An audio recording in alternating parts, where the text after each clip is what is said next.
Salut la jeunesse, salut à toi qui m'écoute. Je suis le pasteur Teddy Ngbanda.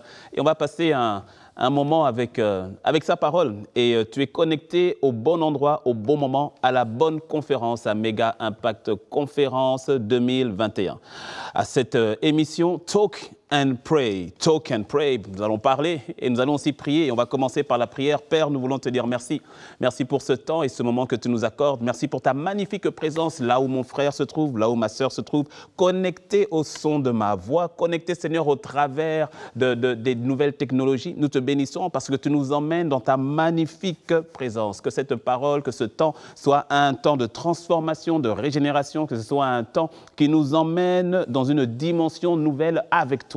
Saint-Esprit, esprit de sagesse, esprit d'intelligence, soit notre partage en ce moment. Dans le nom de Christ Jésus, nous avons ainsi prié. Amen. Alors, sans trop tarder, je veux parler d'un thème intéressant et on va prendre un texte de base qui est donc notre texte de base, au fait, par rapport à la conférence, dans Matthieu 5, au verset 16, où il est écrit « Que votre lumière luise ainsi devant tous les hommes, afin qu'ils voient vos bonnes œuvres et qu'ils glorifient votre Père qui est dans les cieux. » Je veux m'entretenir avec toi sur ce thème intitulé de la sorte. C'est le moment de laisser briller Christ. Et dans ce simple texte que nous venons de lire, je vais retirer 4 choses importantes, 4 points importants. Le premier point, c'est le fait que ta lumière doit luire. Le deuxième point, c'est le fait qu'elle doit luire devant les hommes. Le troisième point, c'est qu'elle doit luire devant les hommes comment? Afin qu'ils voient tes bonnes œuvres.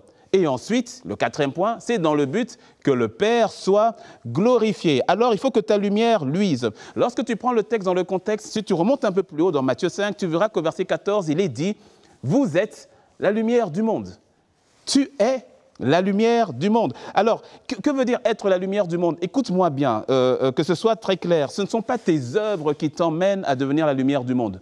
Ce n'est pas le fait que tu pries ou que tu ne pries pas. Ce n'est pas le fait que tu aies jeûné ou pas. Ce n'est pas le fait que tu aies marché de manière sanctifiée ou pas. Ce n'est pas le fait que tu aies donné ta dîme, ton offrande ou que sais-je. Ce n'est pas ça qui fait de toi une lumière. Et c'est important de le comprendre parce qu'on ne devient pas lumière à partir des actes que nous posons.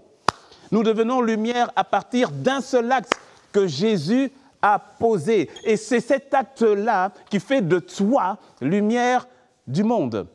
Dans Jean 1, il est écrit, dans Jean 1 au verset 9, je te lis la version parole vivante, il est écrit « Car le Christ était la lumière véritable venant dans ce monde. » Celle qui éclaire tout être humain. Donc, tu dois être conscient que le fait de recevoir la lumière dans ta vie fait de toi une lumière.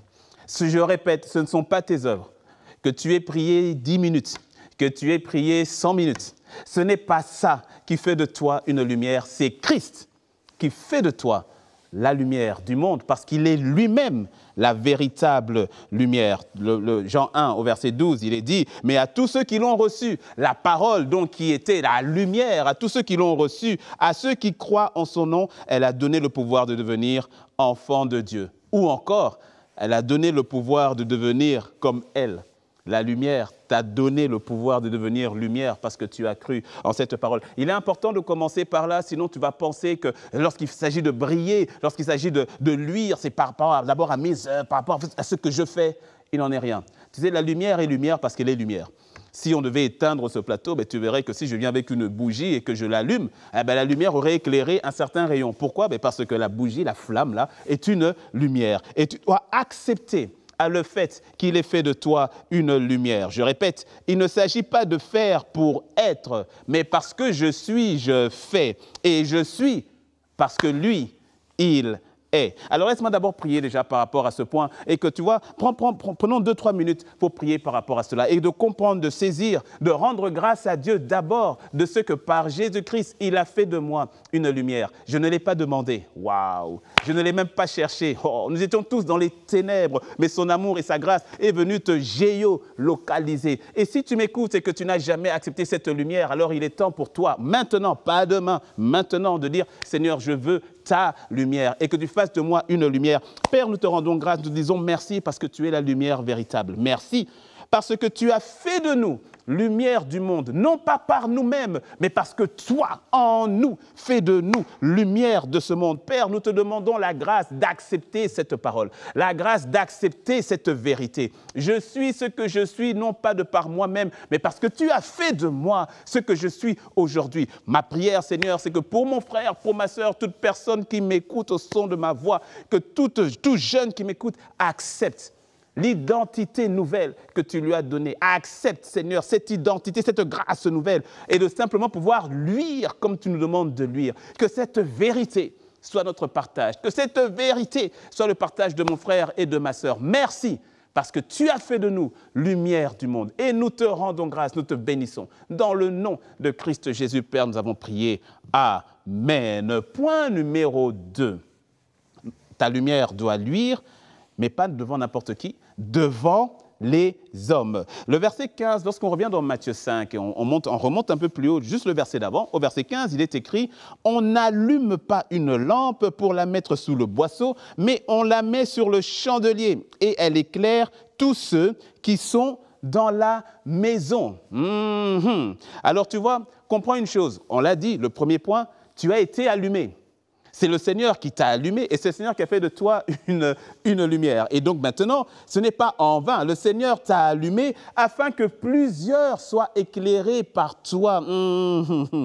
Laisse-moi te dire que Dieu est intéressé. Il est intéressé par toutes les personnes qui sont autour de toi. Il est intéressé par ton collègue de travail. Il est intéressé par ton ami au lycée. Il est intéressé par ton ami à l'université. Il est intéressé par ton père, par ta mère, ta sœur, ton frère, tes enfants. Il est intéressé par tes amis d'enfance, peu importe s'ils ont un caractère bizarre. Dieu est intéressé et il veut que tu puisses briller parce qu'ils ont besoin de voir la lumière briller au travers de toi. La parole nous dit que ce monde est dans les ténèbres. Écoute, lorsque tu ne brilles pas, ou lorsque tu refuses de briller, ou lorsque tu as peur de briller, cela emmène une conséquence un peu compliquée parce que les ténèbres sont maintenues.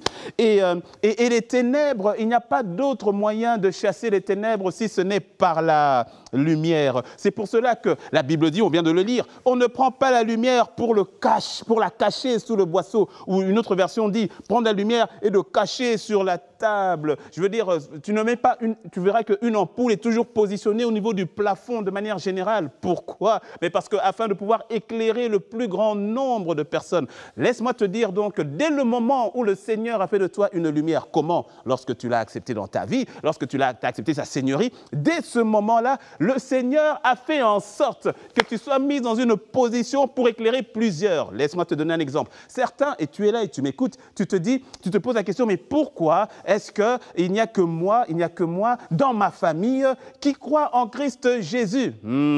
Laisse-moi te dire, c'est simplement parce qu'il t'a positionné afin que tu puisses en éclairer plusieurs. Ne te plains pas lorsque tu te dis, mais pourquoi au travail, je suis le seul à marcher dans la sanctification, à connaître Dieu, et tous ceux qui sont autour de moi, ils sont dans le péché, ils sont dans des trucs bizarres. Ce n'est pas un hasard, mais c'est parce que le Seigneur t'a positionné là-bas. Il y en a certains d'entre vous, vous voulez dire, non Seigneur, change-moi d'endroit, ici c'est compliqué, ici il y a on parle trop des femmes, ici on parle trop de tout ce qui est, on fume trop, ici il y a la drogue. Mon ami, tu as été positionné là-bas à dessein. Pourquoi? Ta lumière doit luire devant les hommes. Et je dis amen pour toi. Alors ne cache pas cette lumière. Comment est-ce qu'on peut avoir tendance à cacher la lumière? En nous taisant, en ne parlant pas. Et laisse-moi te dire que le premier endroit où tu dois parler, ce n'est pas d'abord devant les hommes, mais c'est devant Dieu. C'est-à-dire lorsqu'on se tait dans la prière, lorsqu'on ne prie même plus pour les personnes qui sont autour de nous. C'est-à-dire on voit les gens aller dans la dérive, on voit Adam et Steve, et puis on est là, on les critique, on dit « Ah, voilà, c'est comme ça », et puis on laisse passer, et on ne prie plus, on se tait dans la prière. Laisse-moi te dire que lorsqu'on ne parle pas d'abord dans la prière, la lumière ne peut pas luire. Et lorsqu'on ne parle pas devant les hommes, lorsqu'on se tait devant les hommes, lorsqu'on a peur de parler, lorsqu'on se dit si je parle ici, qu'est-ce qu'ils vont penser de moi? À ce moment-là, la lumière ne peut pas luire. Comment est-ce qu'on peut encore cacher la lumière? On peut cacher la lumière en se conformant au monde, alors qu'il est écrit dans Romains 12, au verset 2. Ne vous conformez pas à ce siècle présent, mais laissez-vous transformer par le renouvellement de votre intelligence afin que vous discerniez quelle est la volonté de Dieu, ce qui est bon, ce qui est agréable et ce qui est parfait. Tu n'es pas appelé à te conformer au monde. Laisse-moi le dire autrement, ce n'est pas au monde de t'influencer, mais c'est à toi de l'influencer. Et ainsi, tu ne caches pas la lumière en agissant de la sorte. Ce ne sont pas les valeurs du monde qui doivent tracer ta voie, mais ce sont les valeurs de la lumière, les valeurs de sa parole qui doivent tracer ton chemin. Comment cacher encore la lumière? C'est en vivant dans le péché, ou en maintenant le péché, ou en demeurant dans le péché. Cela va ternir la lumière de Christ en toi. Je ne dis pas que ça va l'effacer, je ne dis pas que ça va l'éteindre, mais ça va la ternir lorsque tu décides de rester dans un péché que tu connais. Il y a quelqu'un quelque part qui t'attend afin d'obtenir sa délivrance. Est-ce que tu le sais? Il y a quelqu'un quelque part qui t'attend afin d'obtenir sa bénédiction. Il y a quelqu'un quelque part qui t'attend. Il y a quelqu'un qui t'attend. Ne cache pas la lumière que tu es. N'aie pas peur. La peur est encore l'autre point qui emmène les gens simplement à dire ici, on ne va pas chercher palabre, ici, je vais me taire, ici, il n'en est pas question. La peur, or la peur est un esprit. Paul pouvait dire à Timothée, il pouvait lui dire, « mon petit Timothée, mon fils Timothée, écoute, tu n'as pas reçu un esprit de timidité ou encore un esprit de crainte ou encore un esprit de peur, mais tu as reçu un esprit de force, tu as reçu un esprit d'amour, tu as reçu un esprit de sagesse. Et c'est le même esprit qui est en toi. Peu importe ton âge, que tu aies 8 ans, si tu as le Christ, le même esprit. Il n'y a pas de Saint-Esprit junior, il n'y a pas de Saint-Esprit senior, il y a un Saint-Esprit point. Il est le même pour celui qui a 60 ans, il est le même pour celui qui a 8 ans. Et cet esprit de force est en toi. N'aie pas peur, n'aie pas peur. Et tu sais, le meilleur moyen d'affronter, d'être libéré de ces peurs, c'est de les affronter. Eh bien oui, donc des fois, tu as peur de vouloir parler à quelqu'un. Eh bien, tu sais ce que tu fais? Fais ce que j'ai fait il y a plusieurs années. C'est-à-dire, si tu veux raconter mon histoire, oulala, le nombre de fois où j'ai eu peur de parler, je te dis pas. Mais tu dois simplement en arriver à te dire que, ok, avec toi, Seigneur, je peux le faire. Et laisse-moi te dire, l'esprit de force est avec toi. Tu peux le faire. Non seulement tu peux le faire, mais tu dois le faire. Il y en a plusieurs qui se perdent. Ta lumière doit luire devant les hommes. Et aussi, n'oublie pas, je l'ai dit, c'est une responsabilité. Nous avons cette responsabilité. Tu sais, quand j'étais petit, dans le pays de mon vieil homme, il y avait souvent des coupures d'électricité. Et c'était intéressant parce que lorsque la coupure d'électricité arrive la nuit, eh ben, il fait nuit.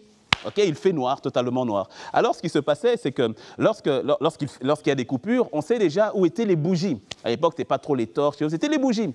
Et à ce moment-là, c'était les plus jeunes, au fait, à qui on disait allez prendre la bougie, allumer la bougie, et ensuite, il faut maintenant être dans les différentes chambres. Alors, ce qui se passait, c'est que lorsqu'on appelle, tu entends là-bas dans la chambre, on dit « Hé, lumière ici, lumière !» Alors, tu es là avec ta bougie, et tu cours, et tu vas dans la chambre, et tu dis, ok, je suis là. Et puis tu entends dans la cuisine, allez, on a besoin de la lumière ici, lumière. Tu dis, ouais, j'arrive.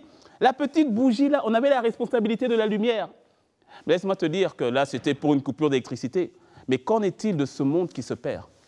Qu'en est-il au fait de ce monde qui se perd et qui a besoin de voir la lumière? Tu sais, il est facile parfois de critiquer ceux-là qui se cognent dans le noir. Mais si toi et moi, nous ne brillons pas, mais c'est normal qu'ils se cognent dans le noir. Mais nous avons cette grâce, toi et moi, de pouvoir emmener l'éclairage. Et ceux-là qui sont appelés, ceux-là qui le voudront, je te dis, il y en a certains qui vont te cracher dessus, ça va aller. Mais laisse-moi te dire, il y en a plusieurs aussi qui viendront à Christ au travers de toi et qui diront à Dieu, merci d'avoir envoyé un tel. Merci d'avoir envoyé cette sœur sur mon chemin. Que cela soit ton partage dans le nom de Christ Jésus. Père, faisons cette prière ensemble. On va prier par rapport à ça, Seigneur. Je te dis merci. Merci Seigneur de ce que tu nous donnes de pouvoir briller devant les hommes. Tu nous donnes Seigneur d'être une lumière devant les hommes. Seigneur, je te prie que tu donnes à mon frère et à ma sœur la grâce, le courage de parler. Parler déjà dans la prière, les genoux à terre et de pouvoir libérer, Seigneur, les paroles de foi et de grâce dans le nom de Jésus et d'avoir ce courage de parler devant les hommes, de parler devant ceux qui se meurent. Il y en a tant qui prennent le chemin de l'enfer jour après jour, mais à nous, tu as fait la grâce d'être la lumière de ce monde et qu'il y en ait plusieurs qui, au travers de mon frère, au travers de ma sœur, te voient briller et décident de marcher sur ton chemin dans le nom de Christ Jésus. Père, merci parce que tu le fais. Tu nous rends intègres, tu nous rends audacieux et tu donnes à mon frère et à ma sœur d'être libérés totalement, de manifester la libération que tu as acquise à la croix contre le péché dans sa vie et afin que sa lumière puisse luire dans le nom de Christ Jésus. Amen. Troisièmement, il faut que tu comprennes donc que ta lumière doit luire devant les hommes et cela dans le but qu'ils puissent voir tes bonnes œuvres. Comme je le disais au début, les bonnes œuvres ne sont que la conséquence de la personne que tu es devenue.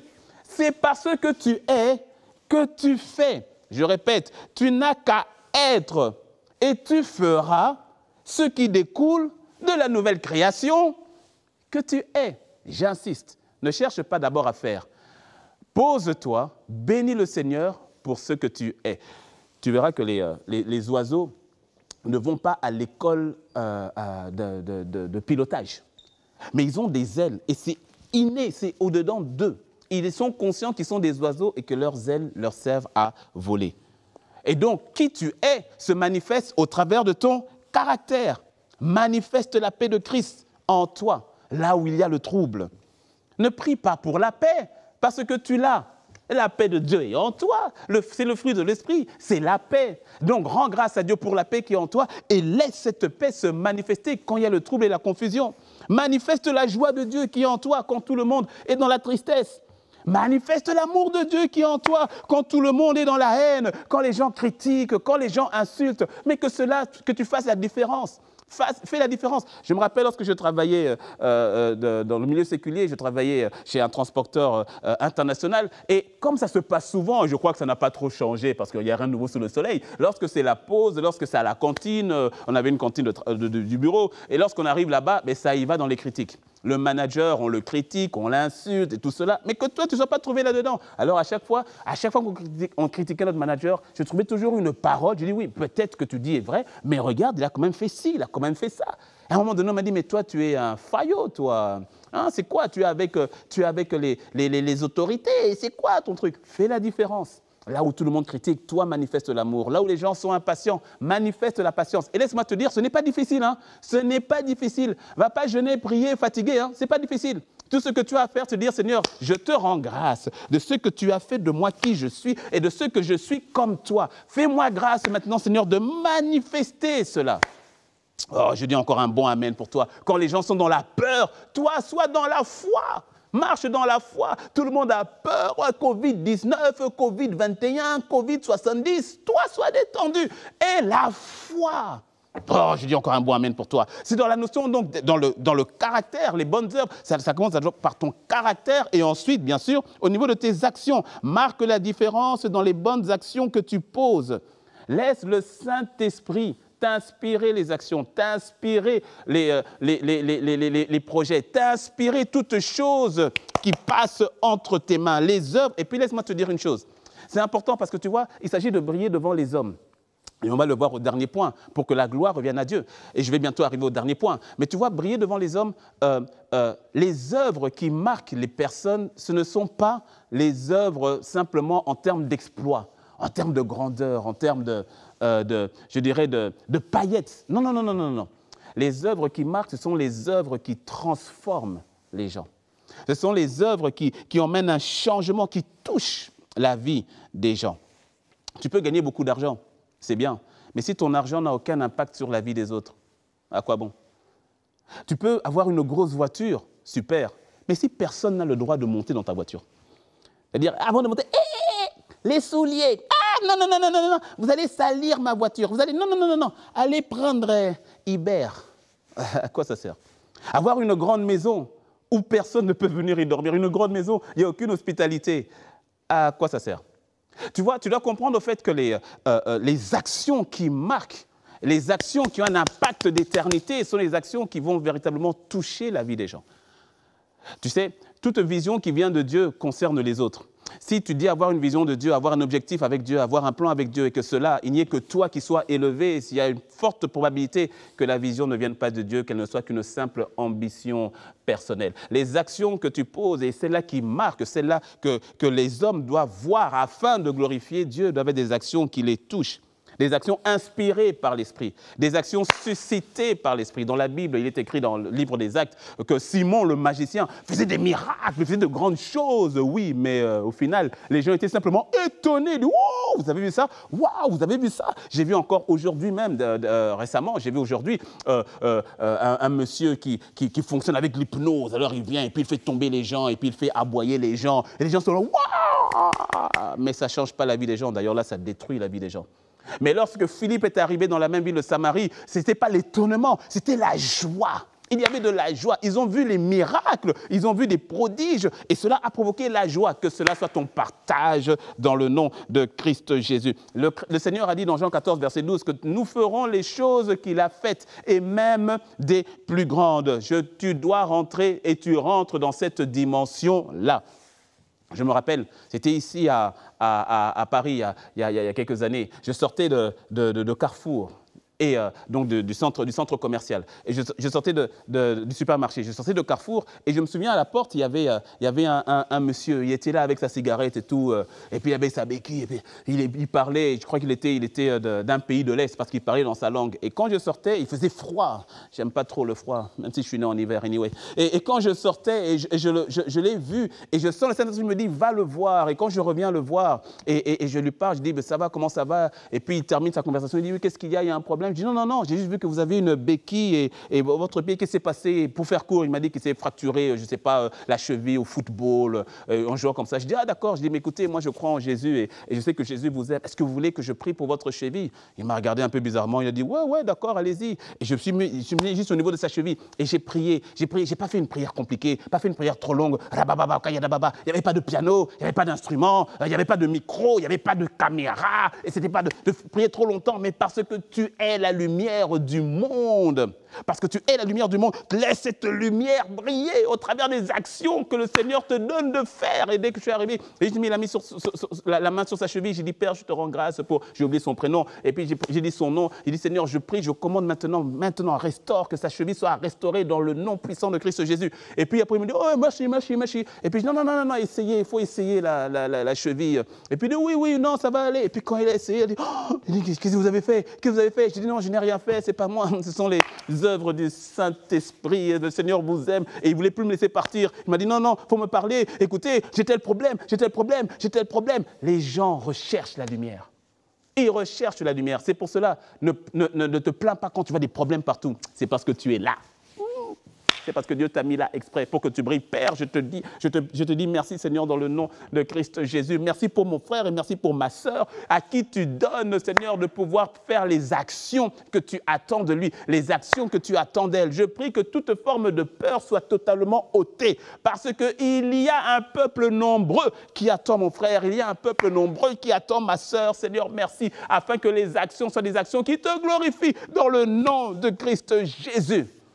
Et ça m'amène au dernier point qui consiste donc la Bible dit qu'il puisse voir vos œuvres afin qu'il glorifie votre Père céleste. Et je termine par là parce que tu vois, le but, c'est que la gloire revienne à Dieu. Ça veut dire quoi en fait quand on parle de la gloire de Dieu? Parce qu'on dit la gloire. Pour faire très simple, en fait, la gloire de Dieu, c'est Dieu lui-même. C'est-à-dire que lorsqu'on te voit, on voit Dieu. Lorsqu'on t'entend, telle sagesse, un tel amour, ça c'est Dieu, ça c'est divin, ça c'est le Christ. Et c'est cela, c'est-à-dire que lorsqu'on vous voit, qu'il glorifie votre Père, cela veut dire que lorsqu'on te voit, on ne te voit plus. On le voit, que lorsqu'on t'entend, au fait, on ne t'entend plus. On l'entend, afin qu'il rende la gloire à Dieu. Parce que tu vois, le but de briller, ce n'est pas que tu brilles et puis qu'on dise « Waouh, ah ouais, pasteur Teddy, ah ouais, non, t'es trop fort. » On s'en moque. Ce n'est pas le but. Le but, c'est qu'il puisse dire « Ah ouais, non, Dieu est incroyable. Dieu est magnifique. Parce que laisse-moi te dire, rentrer dans la gloire de Dieu veut dire que toi-même, tu meurs de plus en plus. On pourrait poser la question, comment faire pour que la lumière augmente? Parce que ce soit une bougie ou que ce soit la lumière d'un méga projecteur de stade, dans les deux cas, ça demeure la lumière. Mais comment faire en sorte que la lumière augmente, que le rayonnement augmente de plus en plus? Oh, c'est très simple. Il s'agit de toi et moi que nous mourions de plus en plus et de laisser le Christ paraître de plus en plus. Lorsque tu vois quelqu'un comme l'apôtre Paul, tu verras que l'apôtre Paul est quelqu'un qui, je crois, après le Christ, qui est peut-être le meilleur modèle de comment marcher avec le Christ. Et tu verras qu'au début, l'apôtre Paul s'enorgueillissait en disant que moi, je suis exactement comme les autres apôtres. Attention, ce n'est pas parce que je n'ai pas été avec eux. Moi, j'ai fait ci, j'ai fait ça. Et puis après, il dit non, en fait, je suis le dernier des apôtres. Et puis après, il continue, il dit non, je suis le dernier des saints. Et après, il dit même qu'il est pécheur. Mais qu'est-ce qui s'est passé avec l'apôtre Paul? Alors qu'il était en train de monter en gloire, en même temps, il était en train de disparaître de plus en plus. Et quand tu pouvais l'entendre, tu entendais de plus en plus le Christ. Et que cela soit ton partage, afin que la gloire de Dieu soit ton partage. Parce que tu sais, l'onction de Dieu, tu peux aller fonctionner avec l'onction sans Dieu. Mais tu ne peux pas fonctionner dans la gloire de Dieu sans Dieu, parce qu'il est la gloire. Père, je prie que cela soit le partage de mon frère et de ma sœur. Je prie, Seigneur, que tu nous emmènes à briller, comme toi seul peux nous emmener à le faire. Je prie, Seigneur, que tu mettes dans notre cœur cette notion de responsabilité et aussi d'urgence par rapport à un monde qui se perd et par rapport à un monde qui te cherche. Les gens te cherchent, les hommes te cherchent et ils te trouveront au travers de cette jeunesse, au travers de ma sœur, au travers de mon frère. Ils te trouveront, Père, ils te trouveront. Parce que mon frère, ma sœur décide de briller. Ce n'est pas par notre force, non, non, non, ce n'est pas par notre capacité, mais par le Saint-Esprit qui agit en nous. Esprit de force, esprit de sagesse, esprit d'amour. Et Seigneur, tu nous donnes, Seigneur, de prendre nos responsabilités. On ne met pas une lampe en dessous de la table, mais on la met en position élevée afin qu'elle éclaire le plus grand nombre de personnes. Qu'à partir de cet instant, cela soit le partage de mon frère et de ma sœur, de cette jeunesse, peu importe ton âge, là où tu es, que sa grâce te géolocalise et que sa lumière luise au travers de toi, dans le nom de Christ Jésus. Nous avons ainsi prié. Amen. Que le Seigneur vous bénisse. Restez connectés à Mega Impact Conférence 2021 et je vous dis à très bientôt. God bless you.